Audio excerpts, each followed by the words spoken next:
Assalamualaikum warahmatullahi wabarakatuh. Halo semua, bertemu lagi dengan saya Rosi Pratiwi. Di sini kita akan membahas mengenai hikayat Raja Khandak. Yuk kita bahas bersama. Nah, untuk memulai pembahasan tersebut, kita awali dengan deskripsi naskah. Deskripsi naskah sendiri berisi judul naskah, tempat penyimpanan naskah, nomor naskah, jumlah naskah, dan lain sebagainya. Yang pertama adalah judul naskah. Judul naskah pada manuskrip yang akan kita bahas ini adalah Hikayat Raja Khandak dan Raja Badar. Nah, selanjutnya, di manakah naskah tersebut disimpan? Naskah Hikayat Raja Khandak dan Raja Badar tersimpan di British Library, St. Pancras, London, Britania Raya.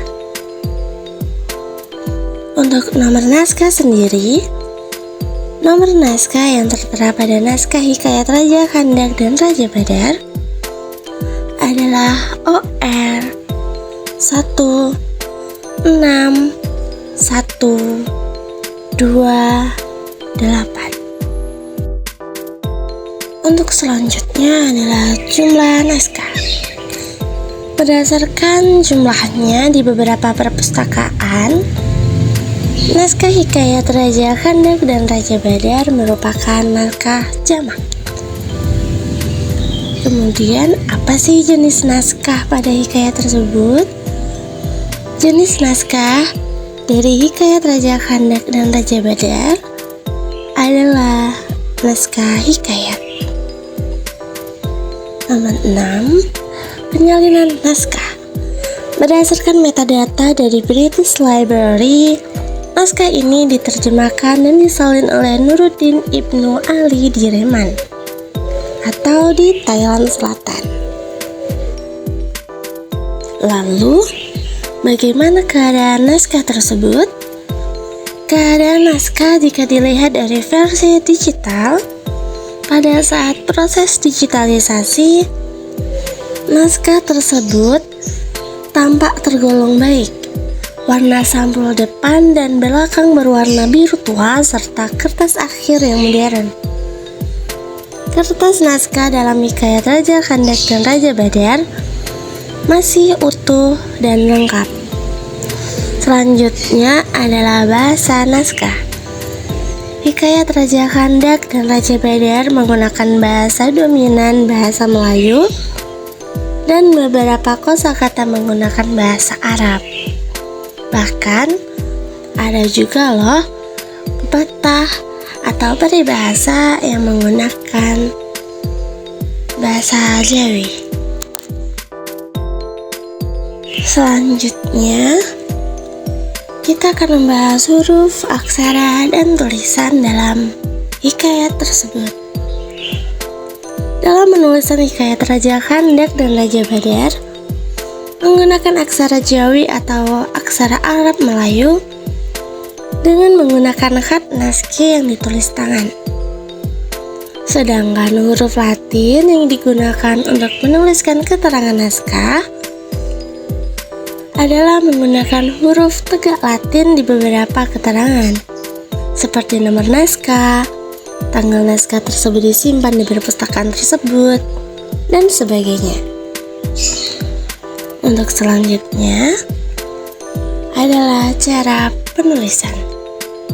Hikayat Raja Khandak dan Raja Badar, penulisannya dilakukan secara bolak-balik di kedua sisi dengan diawali tulisan basmalah. Pada naskah Hikayat Raja Khandak dan Raja Badar, ditulis dari ujung kanan ke kiri, seperti halnya penulisan huruf Arab. Pada naskah Hikayat Raja Khandak dan Raja Badar, tidak ditemukan nomor halaman yang ditulis menggunakan tinta. Akan tetapi, ditemukan nomor halaman yang ditulis menggunakan pensil. Pada halaman yang memuat teks pertama, halaman pertama, terdapat sisi yang kosong di bagian kanan. Sedangkan yang memuat teks pada halaman kedua, terdapat sisi yang kosong pada bagian kiri. Hal tersebut berulang pada halaman-halaman berikutnya. Selanjutnya, bahan naskah.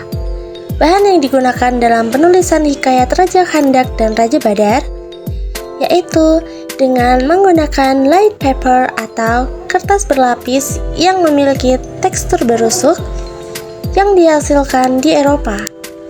Warna kertas tersebut berwarna coklat terang. Selanjutnya, cap kertas pada naskah hikayat Raja Khandak dan Raja Badar. Cap kertas terdapat pada halaman F.1R. Cap B.L dengan lambang mahkota di atasnya menandakan bahwa naskah hikayat Raja Khandak dan Raja Badar tersebut telah menjadi koleksi dari British Library.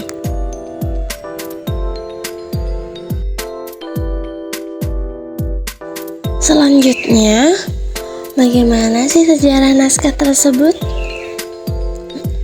Berdasarkan metadata, naskah hikayat Raja Khandak dan Raja Badar menceritakan tentang pertempuran antara orang-orang kafir Raja Khandak dan Raja Badar.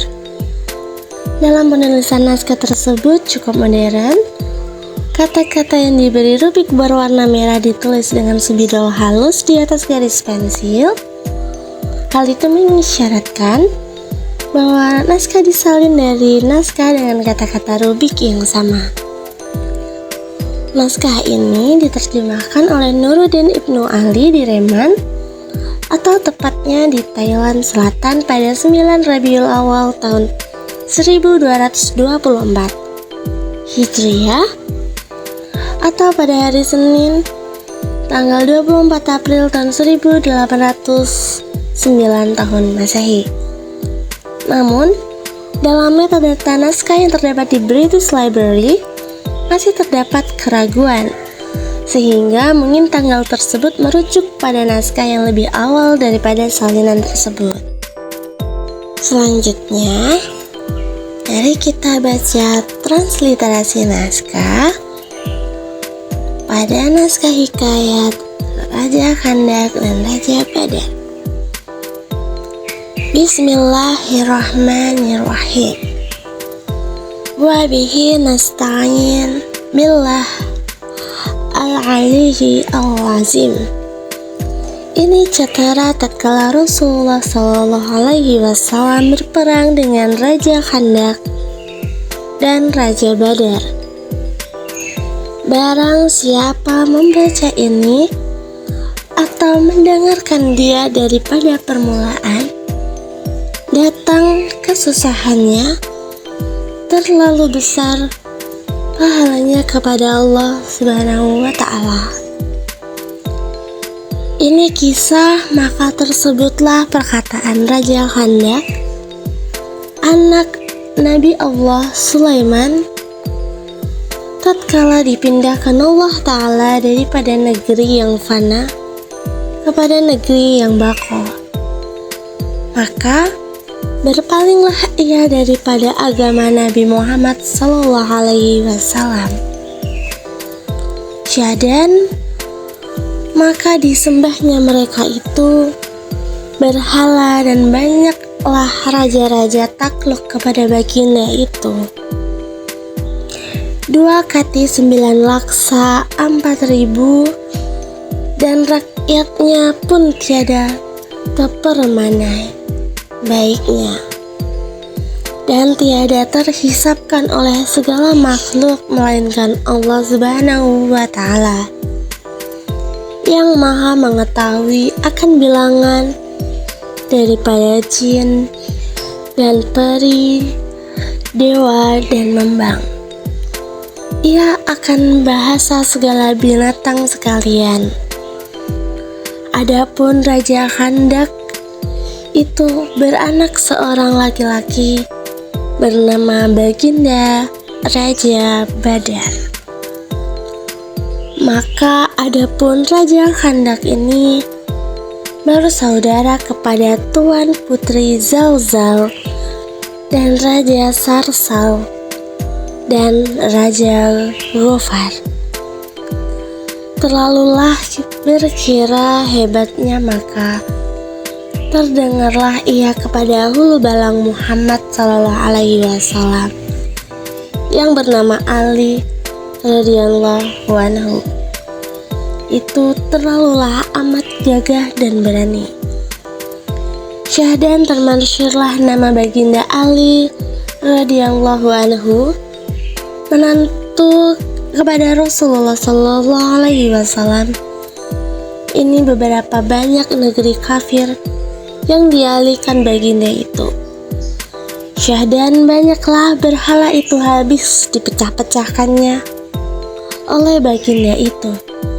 Maka Raja Khandak pun menyuruh segala hulu balang. Selanjutnya, kita akan membahas kritik teks dan kosakata unik dalam naskah Hikayat Raja Khandak dan Raja Badar. Nah, ternyata dalam naskah Hikayat Raja Khandak dan Raja Badar terdapat kelebihan kata atau biasa kita sebut dengan adisi. Apa sih itu adisi?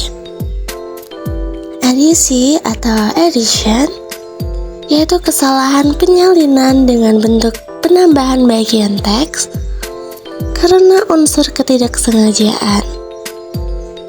Ukurannya yang paling besar adalah kalimat. Kesalahan itu berbentuk penambahan bagian teks di bawah ukuran kalimat seperti klausa, frasa, kata, dan suku kata. Lalu, mana yang termasuk adisi? Contoh kata yang termasuk adisi dalam naskah Hikayat Raja Khandak dan Raja Badar dapat dilihat pada halaman pertama yang sudah kita baca tadi, yaitu pada kata Raja Ghofar. Lalu, kenapa kata tersebut termasuk adisi? Kata Raja Ghofar dalam naskah Hikayat Raja Khandak dan Raja Badar merupakan adisi. Hal itu dikarenakan pada kata Raja Ghofar tidak memiliki arti secara harfiah. Jika dilihat dari nama-nama dalam agama Islam, nama Ghofar juga sulit untuk ditemukan. Peneliti hanya menemukan kata Ghofar dalam berbagai sumber. Karena sudah dilakukan kritik teks, peneliti dapat menyimpulkan bahwa kata Ghofar memiliki kelebihan kata ha, sehingga masuk ke dalam kategori adisi. Selanjutnya adalah kata unik. Apa saja sih kata-kata yang sekiranya jarang kita dengar? Nah, pada halaman pertama ada kalimat 2 kati 9 laksa 4.000 dan rakyatnya pun tiada terpermanai baiknya. Pada kalimat di atas ada beberapa kata yang mungkin asing kita dengar. Di antaranya adalah kati. Kata kati adalah nama satuan ukuran berat berbobot sama dengan 6/4 ons.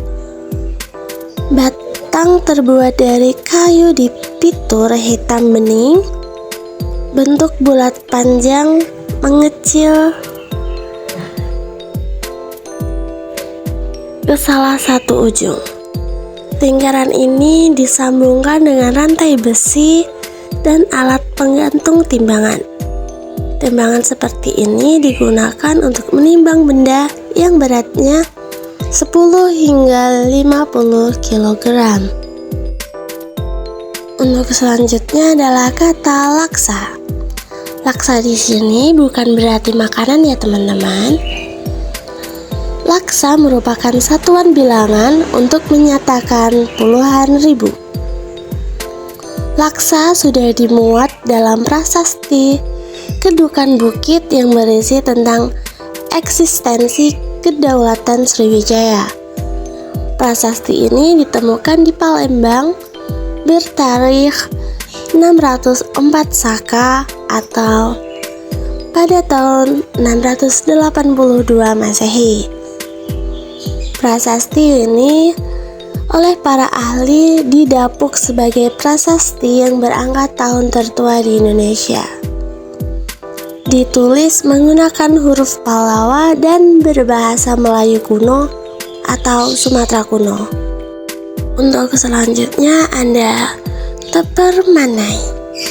Menurut Kamus Bahasa Melayu, teperpanai memiliki arti tiada. Bisa berarti tiada terkira atau banyaknya, sangat banyak atau ramai, terlalu besar kerajaannya, syahdan terlalu banyak hulu balangnya, dan rakyatnya tiada lagi. Kemudian bisa berarti tiada ternilai, sangat tinggi nilainya. Dikutip dari Kamus Dewan edisi keempat. Nah, dari arti-arti yang sudah dijelaskan, apa sih arti dari kalimat 2 kati 9 laksa 4000 dan rakyatnya pun tiada termanai baiknya? Kata tersebut ternyata merupakan peribahasa yang merupakan sebuah peribahasa dalam bahasa Jawa yang digunakan untuk menyatakan sesuatu yang sangat banyak atau tidak terhitung. Peribahasa ini menggunakan suatu jumlah yang sangat besar dan tidak terhitung. 2 kati 9 laksa 4000. Dalam peribahasa ini merujuk pada angka yang sangat besar dan tidak terhingga. Sedangkan rakyatnya pun tiada termanai baiknya, menunjukkan bahwa tidak ada yang bisa menghitung atau mengukur jumlah kebaikannya. Mungkin itu dulu yang bisa kita bahas mengenai naskah hikayat Raja Kandak dan Raja Badar yang tersimpan di British Library. Semoga bermanfaat untuk teman-teman semua. Terima kasih.